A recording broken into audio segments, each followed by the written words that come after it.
stop, regarde ça. Trop.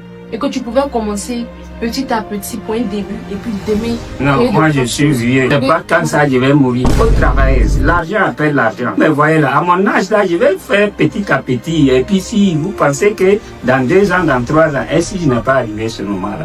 Comme vous l'avez sans doute remarqué, c'est toujours le vieux Poki, mais dans une version bien plus fière, presque méconnaissable. En 2 mois, bien des choses se sont passées. Ina Debel, créatrice de contenu dévoué à l'aide humanitaire, a tenté de raviver la flamme éteinte d'un vieil homme. Ce monsieur humble qui vendait des tampicots au bord de la route. Le vieux Poki, autrefois souriant malgré la misère, n'avait pas touché à 10 000 francs depuis plus de 20 ans. Puis, par la grâce du destin et la bonté des cœurs, il bénéficia d'une cagnotte de plus de 10 millions de francs CFA. Mais était-ce là sa destinée vraiment? Était-il prêt à porter le poids de cette soudaine fortune? On dit souvent que lorsque Dieu laisse quelqu'un demeurer longtemps dans une épreuve, c'est qu'il sait pourquoi. Ina Debel, ce ange descendu sur terre avec les plus nobles intentions, se heurte aujourd'hui à la dure réalité, celle des effets de l'argent sur l'âme humaine. Son équipe ne parvient plus à le contacter, le vieil homme refuse désormais les conseils de ceux qui l'ont aidé et surtout il affiche un visage hautain, bien loin de l'humilité douce qui l'animait jadis. Et si la bénédiction qu'on croyait céleste semble avoir révélé une autre nature, celle que la pauvreté avait simplement endormie. La morale de l'histoire, ayons tous une Ina Debel dans notre vie.